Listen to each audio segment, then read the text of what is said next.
এই হারামজাদি তুই এখানে কি করছ? তুই রান্না করে কি করতেছস? কি তুই আমারে দেখাইতেছস যে তোর কোনো দোষ নাই, তুই দুধে তো তুই ভালো, সব কিছুর মূল হচ্ছিস তুই, বুঝছস? আম্মা আমি সত্যি বলছি আমার কোনো দোষ নাই। একেবারে থাপড়ে তোরে মাইরে ফেলাম, হ্যাঁ? মিথ্যা কথা বলছিস, তোরে আমি চিনি না, আমি তোরে খুব ভালো করে জানি। আজকে আমি তোরে বন্ধু জীবন মরে থাকে না।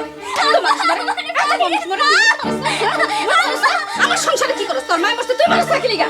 হ্যাঁ? আর ফোন বাপের কাছে যদি না লইতেছ না, একটা জোরে করে মারবো তোরে আমি। বদমাইশের বদমাইশ।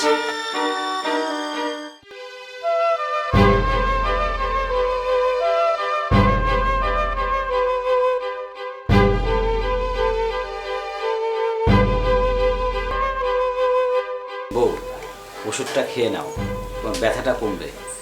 মানুষ যে এত খারাপ হইতে পারে তোমার মার ভাইরে না দেখলে বিশ্বাসই করতে পারতাম না।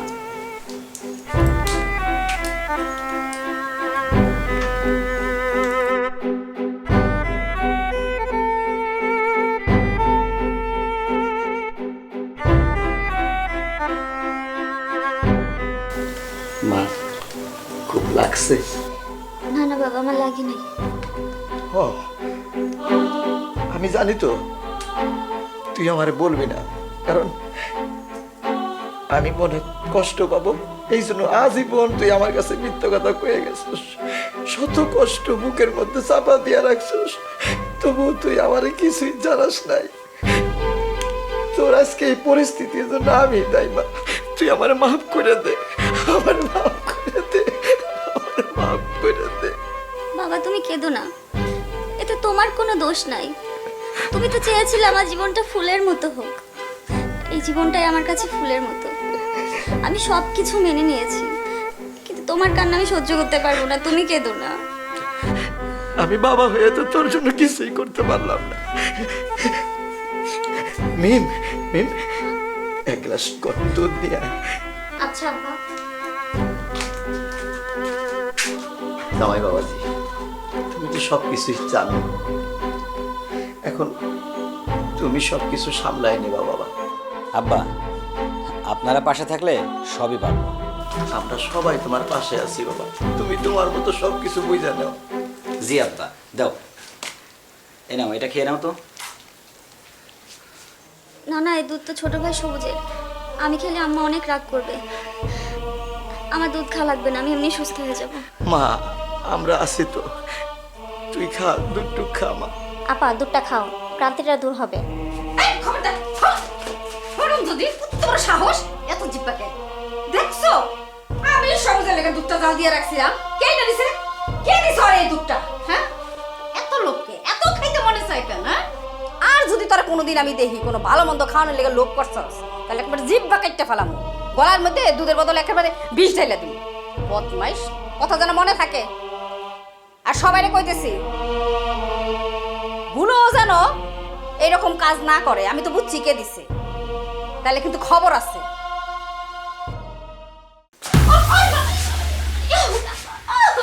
আম্মা জান, বেশি ব্যথা পাইছেন?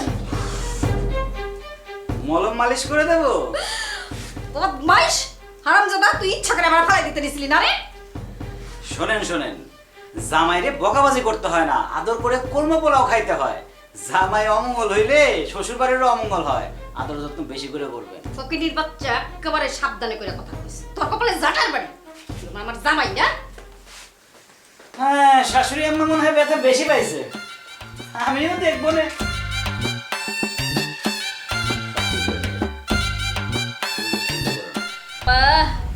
পায়ের ব্যথা তো বাড়ছে। ও মা, কি হইছে তোর? এইদিকে এসব কি হইতাছে কত?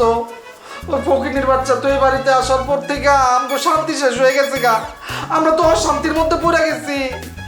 ওই ফকিনীর বাচ্চা যদি কাজের লোক না হইতে চায় আমার বউয়ের, তাহলে তো জুমারে আমার লোকে বিয়া দিব না ওর বাপ মায়। অসংখ্য ওই বড় লোকের মাইয়ের যদি আমার বাড়ির বউ না বানাইতে পারি, তুই কি বোঝস আমরা তো আর বড় লোকই হইতে পারুম না? যেই স্বপ্ন দেখছি, স্বপ্ন তো ধ্বংস হয়ে যাইব। হ্যাঁ, এইটা তো হইতে দিতে পারি না। হ্যাঁ, আর ওই ফকিন্নির পুত, ও তো চাকর হইতেও চাইব না। যেমনি ওরে চাকর বানাইতেই হইব আমার ছোট বোস। কিন্তু কেমনে করবা তুমি? তুমি তো ওই ফকিন্নির বাচ্চার বুদ্ধির কাছে কোমর ভাঙ্গা পড়ে দিছো। তুই চিন্তা করিস না, মাথাটা ঠান্ডা কর। আমি আমিনা বেগম, তোর মা, বাচ্চা আছি না, এখনো মরি নাই, দেখতেছি। দেখো মা, যদি ওই ফকিন্নির কাজের ছেলে না হয় তাহলে আমার জীবনটা শেষ হয়ে যাবো গা। আর একটু ভালো করে ঠিক টিপতাছি চিন্তায় আমার দিয়ে পার্টি পাইতেছে। তুই একটু মাথাটা ঠান্ডা কর, চুপ করে থাক, আমি দেখতেছি কি করা যায়। অস্থির হয়ে যায়। কেমন আছো তুমি জান? আমি তো ভালো আছি, তুমি কেমন আছো? আমিও ভালো আছি। তুমি ভালো আছো জানি আমার খুব খুশি লাগতেছে, খুব ভালো লাগতেছে। শোনো, তুমি তো জানো আমার পার্সোনাল কাজের লোক ছাড়া চলেই না। শুনলাম তোমরা নাকি আমার জন্য পার্সোনাল কাজের লোক রেখেছো।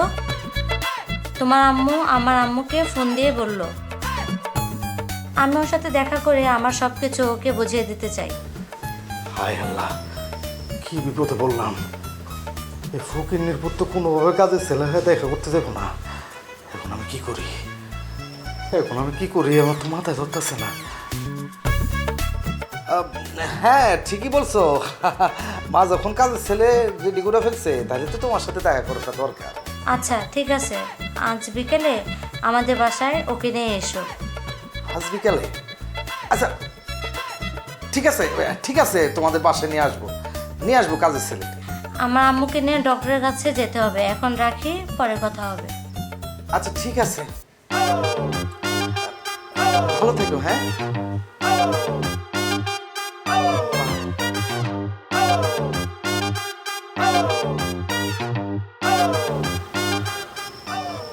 হায় হায়, আমি এখন কি করুম?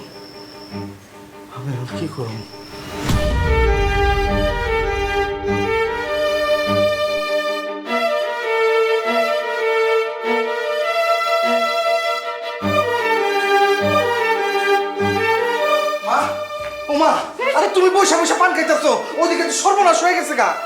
কি হয়েছে? তুই এমনি করে কি কইতেছিস? কি সর্বনাশ হয়ে গেছে? আরে মা, তোমার ওই কাজের পোলারে দেখতে চাইছে। কি? হায় হায়, এ তো মহাবিপদ। ওই হারামজাদাই তো কিছুতেই কাজের পোলা হইতে রাজি হইব না। হ্যাঁ, ওই ইবলিস তো আরো চাইবো তোর বিয়েটা ভেঙে ফেলাইতে। কেমন কি হইব? না মা, কোনো মতে এই বিয়ে ভাঙন দেবো না। এই বিয়ে যদি ভাঙে যায় তাহলে আমি জীবনে কোনোদিন বড় হইতে পারবো না। মা যেইভাবে হোক এই বিয়ে আমার করতে হইব। মা, এই বিয়ে আমার করতে হইব। অবশ্যই যেমনি হোক, এত বড় লোকের মাইয়া হাজারে কখন যাইব না। তুই চিন্তা করিস না, আমি ব্যবস্থা করতেছি, দেখতেছি। পান খেয়ে চিন্তা করে কি করন যায়। তাড়াতাড়ি চিন্তা করো, তাড়াতাড়ি চিন্তা আরে করো। ছাড়া না, অস্থির হয়ে যাস কি নিগা? আমি অস্থির হবো না, তোর কেন হইব? আসছি তো আমি, মাথা না ঠান্ডা। মাথায় কিছু ধরতাছে না, এখন কি করবো আমি? বুদ্ধি বার হয়েছে নি কিছু? আব্বা চাটা খায় দেখেন কেমন হয়েছে। এ নাও, তুমিও নাও। শালিকা তুমি নিবা না? দুলাভাইয়ের হাতের চা খেয়ে বলো কেমন হয়েছে। নাও। বাহ জামাই বাবাজি, তোমার হাতের চা এত সুস্বাদু এটা তো আমি কল্পনাই করতে পারিনি। হয়েছে কি আব্বা, এই মাঝে মধ্যে শখ করে আপনজনের জন্য চা বানাইতে ইচ্ছা করে। দুলা ভাই আপনি হাতে চা খাবো চিন্তাই করি নাই। দুলাভাই, ও দুলাভাই, ও দুলাভাই, আপনি আমার বাঁচান। দুলাভাই, আপনি আমার বাঁচান। আমাকে বাঁচাও, আমাকে বাঁচাও। তুমি না বাঁচাইলে আমরা এখন মরেই যাবো। আরে পা ছাড়ো মা, ওরে পা ছাড়তে বলেন। জামাই বাবাজি, যতক্ষণ পর্যন্ত তুমি আমাকে উদ্ধার না করবা ততক্ষণ পর্যন্ত তোমার শালা তোমার পাও ছাড়বো না। বাবাজি বাঁচাও আমাকে। বুঝতে কে? ও দুলাভাই, দরকার হয় আপনার পায়ের উপরে সারা জীবন ঝুলে থাকবো, তারপর আপনার পা ছাড়বো না। দুলাভাই, আপনি রাজি হয়ে যান। দুলাভাই, আপনি রাজি হয়ে যান। তুমি যদি রাজি না হও তাহলে ও পাও ছাড়বেই না। আচ্ছা ঠিক আছে, বলো আগে কি করতে হবে। আরে বাবা, তুমি যদি রাজি না হও তাহলে ওই বড় লোকের মাইয়া আমাকে বাড়িতে বিয়া দিব না। সবুজের বিয়া হইব না। আর মানে কি? মানে হইলো আমরা যে জুমার লিগে কাজে পোলা ঠিক করছি, ওই পোলার এখন জুমার কাছে পাঠাইতে দিব। মানে জুমা বুঝাই দিব কি কাজ করতে হইব না না হইব। কিন্তু আমরা তো জুমা লেগে কাজের পোলা ঠিক করি নাই। আর ঠিক করলো সেটা তোমার, একটু দয়া করে তুমি কাজের পোলা সাহায্য কাছে যাই না বাবা, না হইলে বিয়া। আরে কোচ টাকা তোর বিয়া হইব না, তোর বিয়া হইব না। অসম্ভব, আমি আপনার জামাই, কাজের লোক না। বাবাজি তুমি যদি রাজি নাও তাহলে কিন্তু তোমার শালা পাও ছাড়বো না। কোচ টাকা দিয়ে তাও ছাড়বি না। প্লিজ দুলাভাই, আপনি রাজি হয়ে যান দুলাভাই, নাহলে আমি শেষ হয়ে যাবো দুলাভাই, আমার এই বিয়ে হইব না। প্লিজ আপনি একবারের জন্য হলো না রাজি হয়ে যান, নাহলে আমার ছোট ভাইটার জীবনটা না নষ্ট হয়ে যায়। হ বাবা, তুমি রাজি হয়ে যাও, একবারের লেগে রাজি হয়ে যাও। ঠিক আছে, ওঠো। তবে আমার একটা শর্ত আছে। শর্ত? কি শর্ত? হ বাবা। নাম্বার 1, আপনার এই বড় মেয়েকে এই বাড়িতে বড় মেয়ে হিসেবে পূর্ণ মর্যাদা দিতে হবে। রাজি? রাজি রাজি, রাজি। রাজি রাজি দিল ভাই। দ্বিতীয় শর্ত, আমি বড় জামাই হিসেবে যা যা বলবো সবাইকে সেইভাবে চলতে হবে। আর কি শর্ত বল বাবা? আপনার বড় মেয়ের গায়ে হাত তোলা তো দূরের কথা, ওকে সম্মান দিয়ে কথা বলতে হবে। আর আমার কথার বাইরে এই বাড়ির ভিতরে বাইরে কোথাও এক পাও ফেলা যাবে না। আমি যা যা বলবো সেভাবে চলতে হবে। আচ্ছা ঠিক আছে, হ্যাঁ। ঠিক আছে বাবা। ঠিক আছে ঠিক আছে, আমরা রাজি।